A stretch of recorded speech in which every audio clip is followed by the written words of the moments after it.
E aí o impacto negativo, né, não tem nem como a gente discutir, a gente vê isso, né, diariamente, cotidianamente, e muitas vezes até próximo, no nosso lado. Né? Então, relacionado à trilha, então o impacto no solo quando as pessoas vão para uma trilha, muda o habitat de alguns animais, de alguns insetos, a destruição do ecossistema, aumenta o acúmulo de resíduo, contaminação da água, a poluição atmosférica, né, por gases, partículas, né, sólidos e materiais de produto biológico, poluição do solo, né, e uma das coisas que acontece é, às vezes, essas empresas que vendem pacotes turísticos, né, e pessoas mesmo que vendem determinado tipo de produto, elas não têm um cuidado, né, elas não obedecem muitas vezes um planejamento para que aquela atividade ela aconteça sem gerar muito impacto, né, de forma negativa ao meio.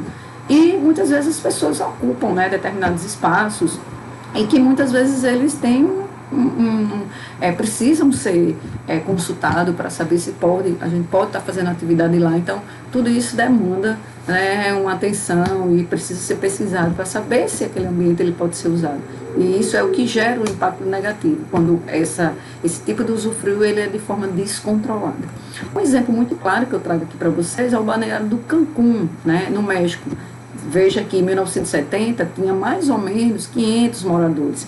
20 anos depois já tinha 300 mil habitantes. Né? Uma das grandes problemáticas de Cancún é o crescimento rápido e pouco ordenado. Né?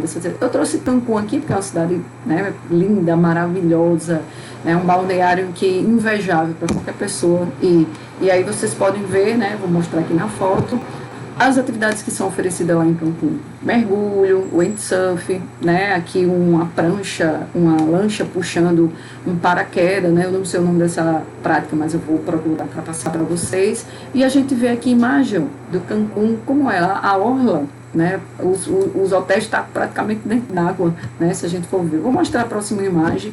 Veja só, né? Como é Cancún? Era uma vila. Né? Hoje Cancún é uma cidade, né, que a gente vê totalmente urbanizada, totalmente montada para o turismo. Né? E aí, Diane, o que é que eu tenho a ver com isso? É que as práticas de esporte de aventuras que são ofertadas lá, né, elas são bastante populares e as pessoas vão procurar essas práticas lá. E aí a gente tem que ter um pouco de consciência, né, de como foi que aconteceu esse desenvolvimento e como um agente profissional de educação física pode, né, fazer as pessoas terem consciência do usufruir de forma positiva, né, desses contextos. E aí, só para esclarecer para vocês, Cancún teve um crescimento imobiliário muito grande, os manguezais lá foram destruídos para que fossem construídos hotéis, e aí, enfim, então, são várias problemáticas que a gente da área da educação física tem que ficar atento, né? Porque a gente tem aqui o Parque das Dunas, a gente tem o Parque da Cidade, e aí tudo isso é de nossa responsabilidade também, porque a gente usufrui, né, para fazer as atividades físicas, ter um momento de lazer nesses contextos. E aí mais impacto negativo, né, aumento de visitação, infraestrutura, pessoal não qualificado, acúmulo de lixo, erosão, perda do solo, e dramas sociais relacionados à questão da própria população, tráfico de droga, prostituição infantil, degradação, né, desagradação familiar, né, separa as pessoas, enfim, né, a gente tem que conhecer os problemas para poder prevenir e cuidar para que os efeitos negativos sejam controlados e minimizados, ok? E aí, só para a gente ter um pouco de conhecimento sobre os efeitos e impacto negativo potenciais das atividades de aventura, não vou falar sobre isso aqui, vocês vão ter a responsabilidade de ler. Então, eu vou dar só como exemplo aqui o lixo, né? A deteriorização da paisagem natural, altera a acidez, contaminação do aquífero, né? Que no caso, quando a gente vê os efeitos que o lixo pode ocasionar nesse contexto. E aí os impactos é o quê? O mau cheiro, certo? E aí a gente pensando aqui, ações impactantes no meio ambiente. Vamos lá para o final e ver o trekking. O que é que o trekking pode impactar no meio ambiente? Então, corte de árvore, destruição de espécies vegetais, abertura de vegetação. Muitas vezes as pessoas não tem uma estrutura, então as pessoas urinam, fazem suas necessidades perto dos nascentes de água, o lixo, pisoteio de muro. Então, a gente tem que pensar, vou planejar uma atividade com um determinado grupo de pessoas, o que é que essa prática ela vai interferir no meio ambiente? Então a gente tem que ter essa consciência e tem que fazer um planejamento que seja minimizado. Sempre vai ter um impacto, sempre vai ter um impacto, mas como é que eu posso minimizar isso? O SUF, exemplo, né? Agressão ao meio ambiente, muitas vezes emissão de esgoto naquele ambiente, né?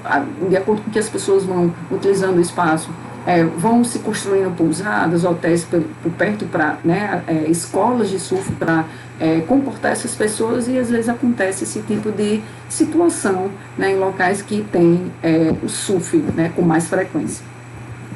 E aí a gente vê aqui, ó, o impacto positivo e negativo numa perspectiva econômica, que eu também vou deixar para vocês lerem, tá? É só para vocês terem um conhecimento de como nossa área ela pode impactar, né? Não só na perspectiva do meio ambiente, na estrutura física, de impacto lá no contexto, mas também de forma econômica, né? Que é bom para a gente, mas também a gente tem que ter uma consciência, uma conscientização, um planejamento para que não possa prejudicar o meio ambiente e as pessoas que estão envolvidas nele. Ok? Então, pessoal, vou deixar aqui as referências. Lá no AVA, vou colocar um fórum para que vocês tirem dúvidas sobre essa aula, e qualquer coisa a gente vai se comunicando, né, por aqui, né, pelo AVA, de forma mais tranquila, beleza? Se cuide, fique em casa, até a próxima.